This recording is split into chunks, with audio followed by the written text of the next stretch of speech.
Hey, hey, here I come to you on lovely Valentine's Day in rainy North Carolina. I want the sun to come out, right? But we need the rain for our plants, so we'll take it as a blessing. So I am here today to talk about our lovely heart chakra, one of my faves, but one that I have to revisit often, right?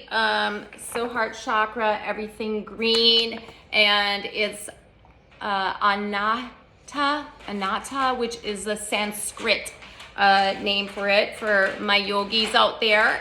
So I'm just going to touch briefly again on all of the high points, but there's a lot of high points for this one for me. Let me get on my glasses so I can see. Yay, yay. There it is. Woo! And she comes to life. Okay, so let's get started. I have my notes to kind of keep me on track. Otherwise, I'll be all over the place because that's what I do. I jump from one thing to another. But again, it's like stuff that we need to hear. So if all my stuff doesn't fall over. Okay, let's get started. Let me get in a comfy position here. And make sure this is good. There, so you guys can see me. All right. You might hear my little bulldog in the back, but she should be good. Okay. All right. So when we go to explore the fourth chakra in depth, we discover hidden forces within this gentle energy center and learn how to open to a greater love in our life, right? But it gets tricky. Love is tricky. Although you think it'd be one of the most easiest things to do, it's tricky because we're scared to be vulnerable because we might have been hurt before. So then up goes the walls, and then you meet someone and you let the walls down a little bit, but it's all about being vulnerable with each other to have a real raw love, right? And the definition of love is an intense feeling or deep affection, a great interest or pleasure in something, like or enjoy very much. All right, so you can love somebody, but then you start to not really like being around them or enjoy their company, because at times you might build up a little bit of resentment and you don't talk to each other. And so it's really about communication, right? Because you can really get through anything if you communicate with that other person. The heart chakra, the wellspring of love, warmth, compassion, and joy, is located in the center of our chest at heart level. So again, little vortexes that spin clockwise, and when they're not spinning in the right direction, we have a little bit of imbalance, and they go outward too, right? And that's how people feel our energy. When you stand next to somebody, you're feeling their energy, and sometimes it's like, ooh, and sometimes it's like, oh, you're just like really drawn to this person, right? And empaths have to be very careful because we can be drawn to people and we're like, oh, is this because I like this person, or is this because, and then you find out at the end, like they were, you were drawn to them because they needed some sort of healing. And empaths feel, like on a really deep level. So it's a blessing and a curse sometimes to be an empath, because you can really feel in depth of what other people are feeling, and sometimes you're like, is this mine, or is this something I'm feeling from somebody else? And then what I always do is just say, not mine, not mine. And so if it's not mine, it's going to go back to universe and it's going to be mulched up. But if it's mine, then I need to deal with it, right? And like I said, I love the heart chakra because I love, and I think we come here to love, right? But again, because of our conditioning, we tend to have all these walls up, and then it tends to be harder to love. And then again, with this day and age where everything's fast food, fast media, fast everything, it's instant gratification, right?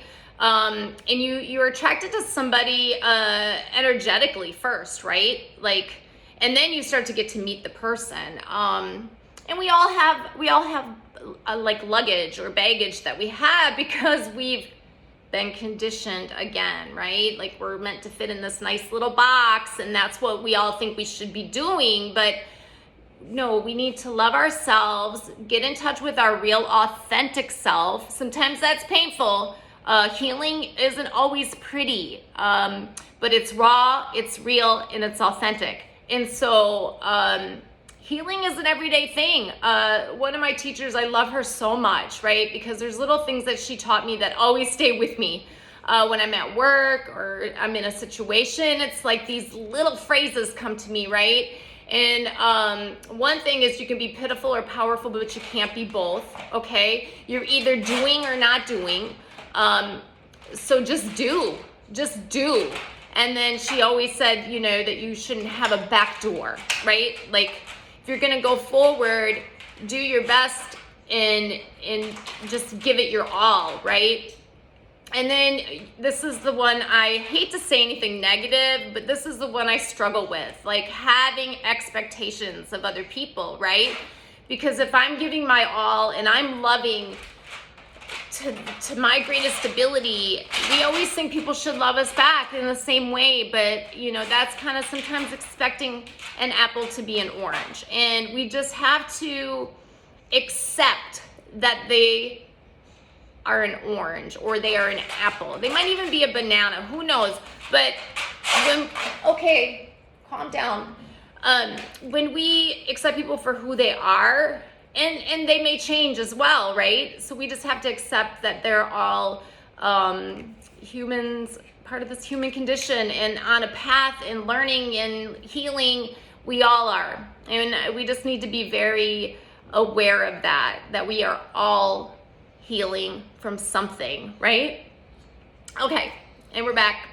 But that's all about the heart, right? It's all about love and being loved and affection and caring, and you know, there's proof. Like you have a child that you bring up in a nurturing home and they feel loved. There's going to be a different way that they walk and carry themselves. You know, just like with abused and neglected animals, it's the same concept, right? So maybe this person that you're with has never really experienced love at that level, or maybe you've never experienced love at that level, and it's all about creating that love with that person, and being willing to work at it, right? Communication and understanding. The heart chakra moves love through your life. It is the center of your deep bonds with other beings, your sense of caring and compassion, your feelings of self-love. Because if you don't love yourself, how are you going to even love somebody else? Like, I mean, how do you expect anyone else to love you if you don't love yourself? So self-love is very important. Generosity, kindness, and respect. I think respecting other people's feelings are very important. If something hurts them and you're in a relationship, whether it be an intimate relationship or relationships with your mother or your father or your daughters, sisters, brothers, whatever, if there's something that you know hurts them, why would you continue to do that if that's kind of a fragile area for them? You know, that's like you have the gift of their vulnerability and you're going to use it against them. That is probably the worst type of evil. So I say be very aware of that and very cautious with that. Not everybody is deserving of your vulnerability, right? It just allows people to rip you down. I mean, be vulnerable because that's the space that real healing and real love and just realness, you know, is. So, fourth chakra, heart chakra, is an integrating and unifying chakra, bringing to wholeness. As such, it is your healing center. Indeed, most spiritual traditions recognize love as the ultimate healing force. And I think it's the language, they always say the language of love, right? I mean, language of love goes through animals, to people, to other cultures. Love is a language that can be spoken to everybody. I think everybody understands love, what that feels like, unless you've never experienced love.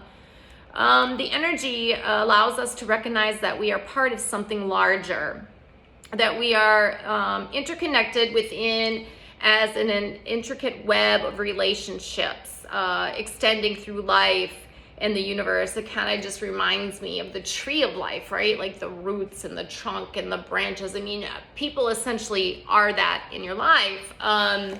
So Some people are meant to be there for a short period of time, and others are meant to be there through the whole time of your lives. So I always think back to the tree of life when I think about love and connections with other people. The fourth chakra allows us to recognize and get in touch with the sacred and the fundamental truth that runs. Let me make sure I touch on everything on that one. Runs through all the life and connects everything together. The way of the heart, or the path of the heart, is living your life from the energy center of love. It means living your life with loving kindness and compassion towards others. It means that your heart is open to others and you inspire kindness and compassion in others. You create safe and supportive environments. I mean, you have to do that for yourself, especially if you work in a stressful environment. You have to create a loving, peaceful space for you to come home to, right? So that you just can sink into it and be like, yes, this is love, this is home. Others can feel your love and warmth. They feel loved and accepted unconditionally.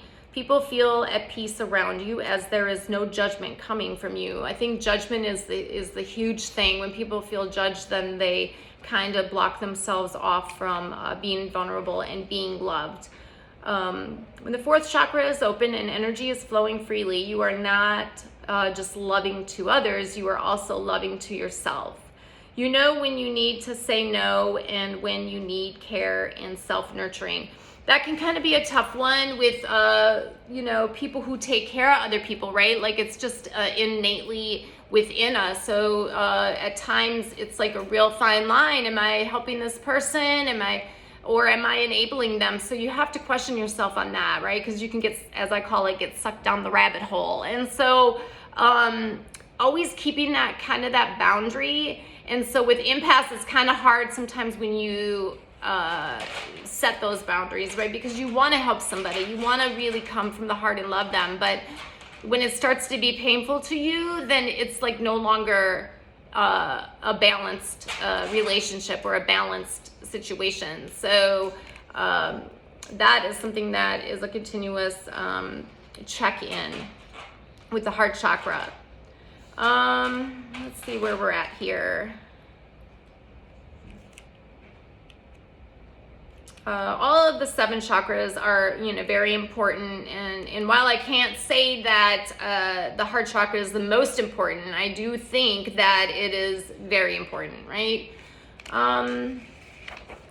That's what we came here to do, love. Okay, so I wrote a few things down here, like when we're imbalanced, we can feel anxiety, a feeling of worry, nervousness, or uneasiness, typically about an imminent event or something with uncertain outcome. See, there's that outcome again, the expectation. So I think when we get caught up in how the outcome should be, then we get disappointed, right? Even though we did our best to have a great outcome, it may not be the outcome that we were looking for. So I think just being open-minded with the outcomes is that little tightrope that we have to walk on, right?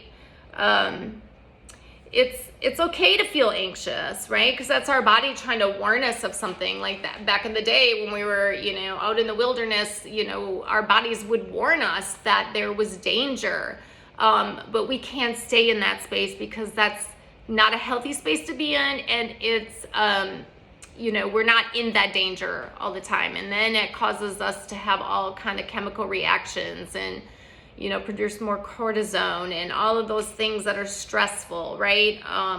So that's why a great meditation every day is good, to continue to check in and clear those chakras and find out what it is that you need to be dealing with that day, because every day changes. We live in the modern world and there's stressors. It may not be being chased by the lion, but it feels like that sometimes, right? And you just want to run, but we have to stay in it. And so we have to take the balance with us wherever we go, because it's not going to be there for us. It's not going to knock on our door and say, hey, here's balance. No, we have to take it with us, and we have to help others who are not balanced as well, which is a full-time job, right? So suffering is what we can control. I offer you to walk out of the suffering. It's okay to feel the feelings. I mean, acknowledging that there is something actually going on is the first step for healing. So once you do that, then you can walk into a different energy and start to balance your energy field. And then everything in your life starts to feel more balanced and easy, right? It just comes easy. Most of the world's spiritual traditions recognize love as a unifying force, the energy that is the most fundamental part of the universe and of ourselves. To open to love is to reach to the deepest places and connect with our true essence, our spirit, and our soul.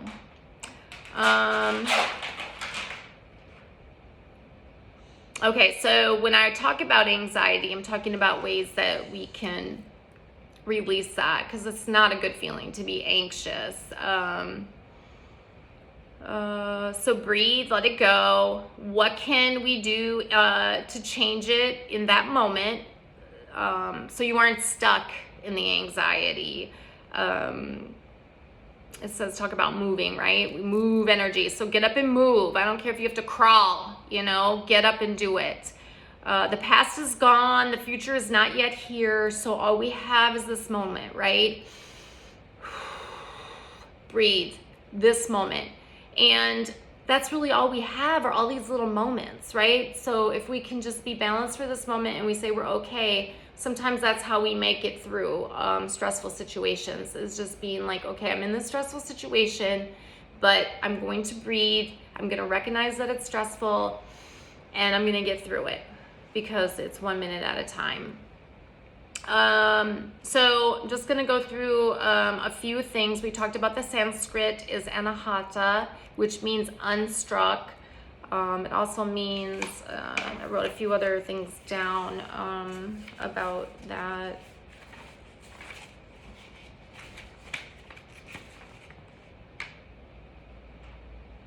Unbeaten, unhurt. I mean, that's where we feel pain at most of the time, right? In our heart. So breathe and let that go. We can't carry it around. The number is 12. The seed sound is lam. To love it. Again, remember I talk about every chakra is related to the organs that are surrounding it.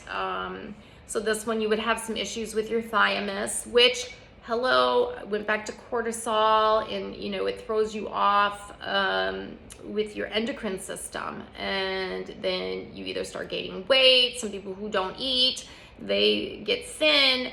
It can be issues with your heart, your lungs, and your circulatory system, and your arms and your hands. So just be aware of that. Of course, we talked about the psychological function is love. It really taps into the social identity aspect of self. And a lot of times those developmental stages that we start to really recognize love, I mean, we do when we're first born, but 3 to 7 years old, they're saying. The challenge is grief. I mean, we grieve a lot of things, right? We grieve the fact that we didn't get to eat the chocolate ice cream that, is no longer available, or we grieve death, or we grieve a love that we lost, or just small griefs. And that wraps back into the expectation, right? When we had expectations that weren't met, then we start to grieve, and then that's a suffering that we don't need to stay in. The planet is Venus and Sun.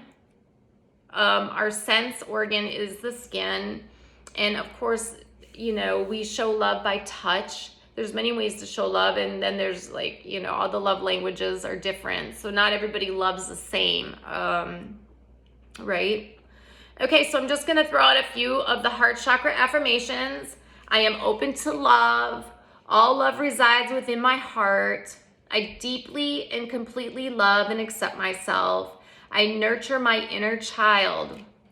So a lot of times when we don't heal the wounds from that inner child, which goes way back to the base chakra, it shows up again and again and again, right? My instructor always said this to me too. She's like, sometimes a life lesson will be like a little feather the first time, second time, a little tap on the shoulder. You know, then you get to the fifth lesson and it's like a baseball bat, right? It's still the same lesson. Life is just one big classroom. It's one big lesson. And so, you know, you start to feel that over and over again until you really get it, until you really deal with it and move forward. So I am wanted and I am loved. We are enough, okay? You who you are, as you are, we are enough. All right. Love should not be based on if you're perfect that day or, you know, if your abs are this or, you know, a lot of people are attracted to people for, you know, energetically, but also on a physical level first. So, you know, that's why there's like, you know, social media. Oh, she's hot, you know, but do you really know this person? So we are all attracted to the physical appearance first. But the love is much deeper than a physical. I live in balance, in a state of gracefulness and gratitude. Gratitude is like dropping into love, right? When you're grateful for things. I mean, grateful for the air we breathe, grateful for the water we drink, grateful that I have food, grateful that I'm able to come in front of you today and share my knowledge about, you know, chakras in our energy field. I'm connected with other human beings. I feel a sense of unity with nature and animals. I accept things as they are. There's that, you know, acceptance again and not being attached to the outcome, because when we're attached to the outcome, we have pain. I am peaceful.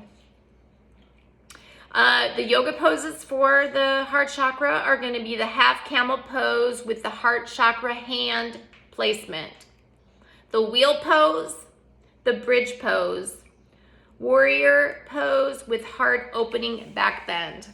And if you can't do these, start where you can start and then continue.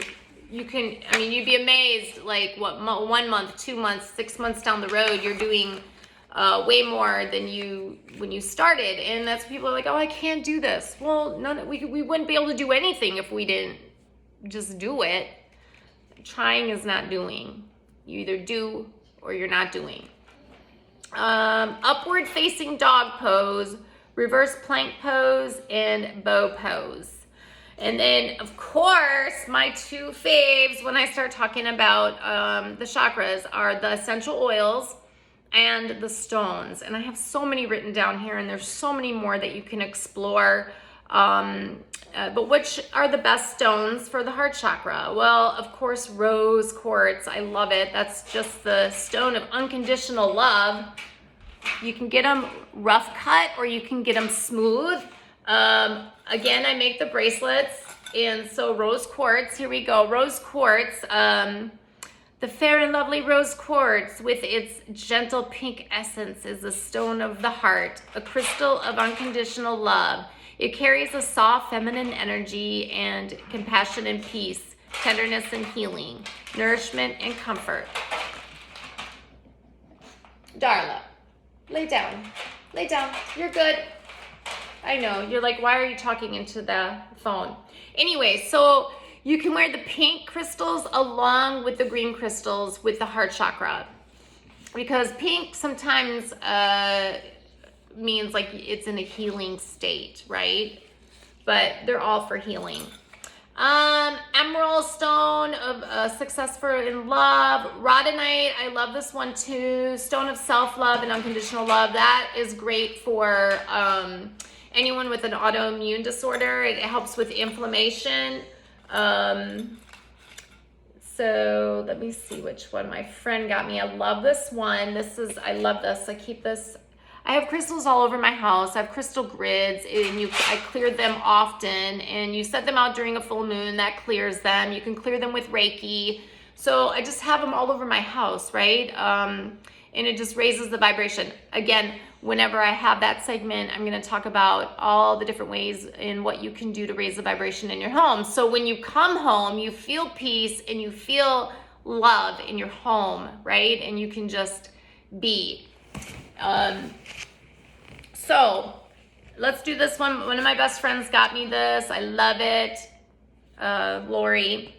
Asmonite has a powerful filtering action. It blocks electromagnetic pollution such as microwaves and cell phones. It soothes emotional trauma, alleviating worry and fear, dissipates negative energy and blockages with the nervous system. Very good for anxiety. Rose quartz is very good for anxiety. So any of these help with that of the heart. Just going to read a few of them. I knew I was going to spend a little bit more time on the heart chakra because it is the thing that I think I came here to work on the most in this physical life that I'm in right now. So Ruby offers the energy of happiness, appreciation, abundance, vitality, and growth. It stimulates the heart and helps one to open to the divine love. Helps to alleviate grief, anger, despair, and defeat, and is a powerful stone for deep healing by activating the body's defense and healing mechanism. So, Ruby, very good.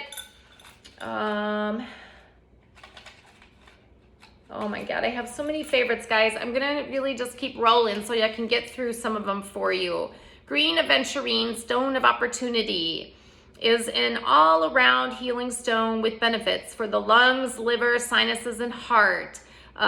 Use green aventurine to loosen and release negativity and energy blockage, including disease. Some wear or carry green aventurine to increase intelligence, perception, and creativity. But again, anytime I talk about something, it relates back to that area, right? Anything going on in that area, then that helps. Aquamarine, one of my favorite stones. I'm a Pisces, so this is my birthstone. But aquamarine is a blue-green stone that comes from Colombia and Brazil. It has been called water of the sea because of its color. The aquamarine is the stone of sailors. It's a stone of sailors, believing it would be protective for them on water. The folklore says the aquamarine will protect against gossip. So good one to wear around people that you don't feel that comfortable around. And again, it will help with anxiety. Favorite green one, have a lot of favorites, but this one is a powerful one. And if you look back, I used to live in Arizona for a brief time, so turquoise was really you saw a lot of people wearing that, and so it perhaps is the oldest stone in man's history. The talisman of the kings, the shamans, and warriors. It is a stone of protection, strong and opaque, yet soothing to the touch, healing to the eye, as if carved from the heavens, slipped into earth. But this is a stone when you want to heal the healer. So I love turquoise, absolutely love it. All right, let me see if I touch base on my favorite crystals that I have here. Oh Lord, here we go. So malachite. Wow, malachite is a very powerful crystal. Let me see if did I drop malachite on the floor? Let me see. Hold on a minute. This isn't rehearsed, guys, so we just go with the flow. I don't know what I did with little malachite. Oh, here you are. Oh, forgot to throw in the green cup. That's what started this whole thing, right? Getting the wrong cup in the mail, and then I decided just to utilize the cups and go from there. All right, so malachite. Very powerful crystal. So I wouldn't say start with that one, but it balances its abundance, extremely powerful metaphysical stone of transformation and deep energy clearing.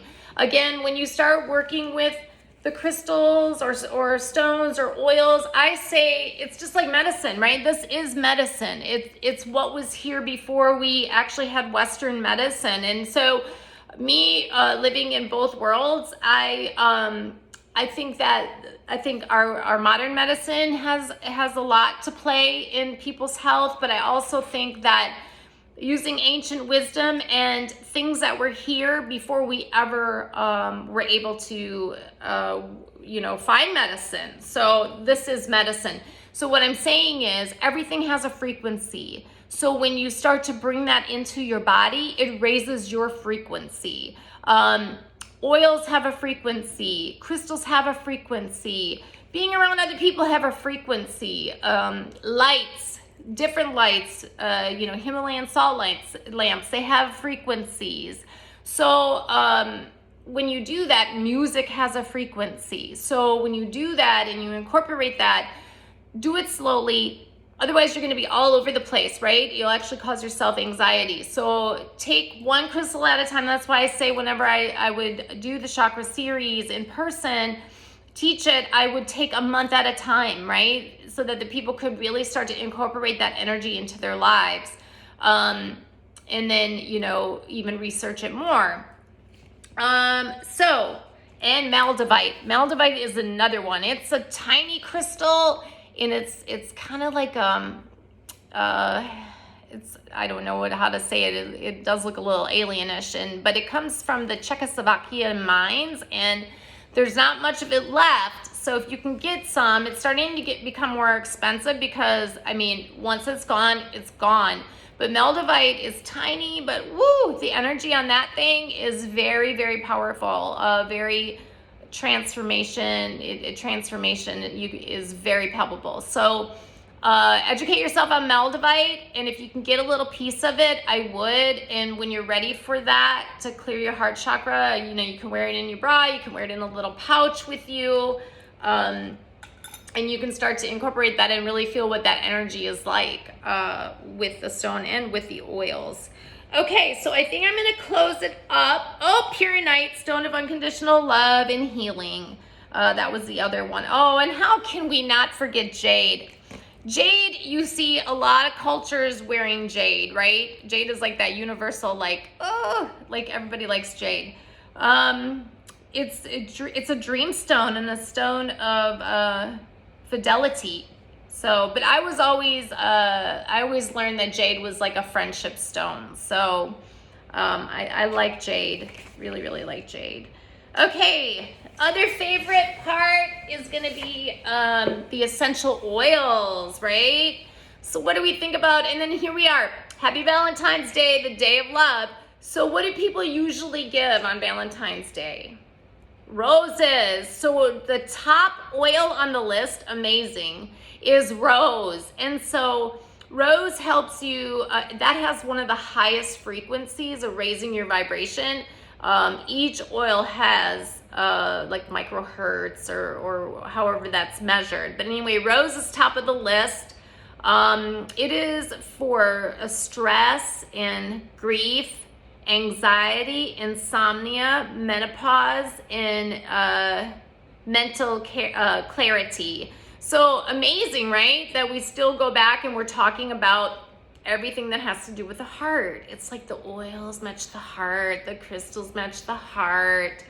I'm just gonna say a few of these. I didn't write everything down. I always hit the top ones. Cypress. I'm not a huge fan of the pines. I'm not. Geranium, jasmine, lavender. Oh my God, I'm a lavender girl. I love lavender.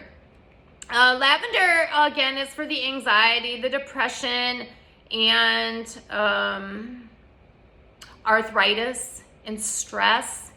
And so here's the thing. When we're stressed, we cause our body to have chemical reactions, which then cause inflammation. And a lot of disorders are from inflammation. And so if we can minimize the effects of the inflammation, and it's also helps us to age a little slower, right? Or age in a good way. Mandarin, Melissa, oh my goodness. Melissa's like a woodsy kind of smell. It's very earthy. One of the most expensive oils. I mean, just for a little thing like that, it's like $120. So I always say mix it with a little something else. I mean, you can mix Melissa with citrus if you like that, or mix it with lavender, but it has like the ability to minimize depression. So again, I say, when you start with the oils, do your research, get a medical therapeutic grade oil, because that way you're actually benefiting your body instead of putting toxins, which will even cause more inflammation. Neroli made the list. Sandalwood, I talked about sandalwood in a prior video, against a real holy oil there. Ylang-ylang, I always said yang-a-lang for the ding-a-lang, because it's an aphrodisiac. I say little things to make me remember stuff. Helps with stress and anxiety, help with depression and anger, right? If you're in a place in love, you can't really feel anger. Oh, this was a big thing, and it's so true, because a lot of times you think, well, what did I do that person doesn't love me, right? Because I love them, right? So people's ability to love comes from where they are in their healing process. People can only love from the step that they're standing on. So we have to be conscious of that too, right? It's very hurtful and painful when you give out love and then that person, it isn't reciprocated, but we can't take that on that's ours, right? Because they may be suffering from a past relationship where they were hurt, or let's say that there's still an energetic connection between them in a prior relationship that wasn't totally cut, right? Then you bring that relationship, or you bring that energy from that relationship to this relationship, or whatever relationship you're in. And so that's not really fair to that person who's giving their all, and this person is still attached to that energetically. So it's very important to be aware of that.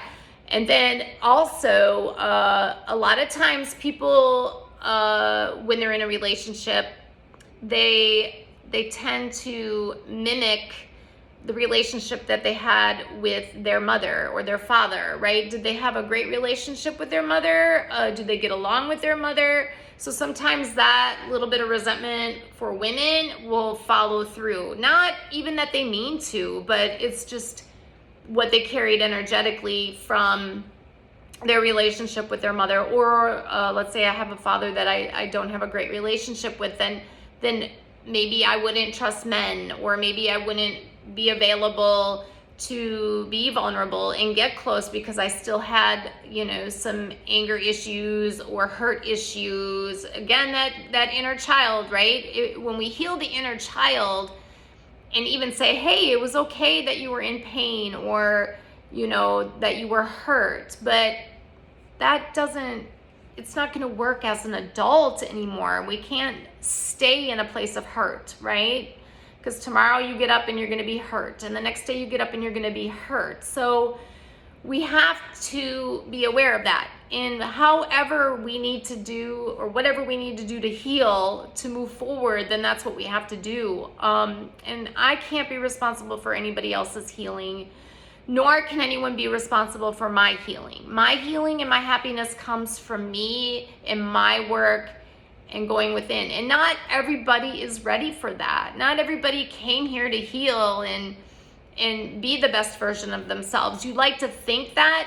And so sometimes as a healer or somebody who works in healthcare, you can give it your all, right? You can do everything, say everything, give it your all. But if that person isn't ready to heal, or if they're not ready to hear the message that you are trying to tell them, then you have to let it go, because their healing is their healing ultimately. And sometimes I need a minute. Sometimes I need a minute to cry and pull up my big girl panties and say, okay, well, how am I going to do this? How is this going to look? And sometimes I don't know. Sometimes I'll be like, I'm not really sure how I just know that I will, right? And again, that goes back to letting go of the outcome. If you do your best and you put your next foot forward, universe will meet you. If you step out, universe will meet you. And if you got a message from universe, God, then that's what you're supposed to be doing. Now, we don't all listen to those little messages sometimes, right? But that's helping us on our journey, our authentic self. And sometimes it comes in a person. Sometimes it comes with like a little voice. But we're all here helping each other on our journeys, right? So that's it. I know I'm rambling, but I think we got through everything. I think we got through the essential oil. Oh, I forgot the food. Okay, so what foods are we gonna eat to open this heart chakra? We are going to eat lots of green leafy vegetables. We're gonna eat cucumbers and green apples, and one of my friends laughed at me. He's like, I can't believe you told everyone to go out and eat lime or lemons. I was just like, I don't know. That was the first thing that came to mind, right? So limes, don't suck on a lime, but you can incorporate it in your food. Green tea, there you go. So, and you can get creative with it. I mean, things that you might not have eaten or tried, go out there and do that. Asparagus, that's so good for your heart chakra. And today, eat lots of chocolate. Dark chocolate's very good for you. It's a really good antioxidant. So I hope I covered a lot on the heart chakra. I love this one, right? And it's one that I go back to probably every day. So last but not least, you know what I like to do is let's go ahead and get in a position just for a few minutes where you can close your eyes. And what I'm gonna do is just picture everybody's heart chakra. And I'm going to clear. I'm going to clear that. So whatever hurt you have, whatever pain, whatever suffering, whatever physical ailment you're having right now, I want you just to really think about that so I can go ahead and clear that. And with Reiki, we do a nice little love massage with energy, but with shamanism, we clear the original wounding so that it no longer has a button on you that can be pushed. And so what I'd like to do is just clear your buttons. Anything that continues to cause you pain in your life and doesn't allow you to love at your best version of yourself, I want you to go ahead and release that today. Take some deep breaths.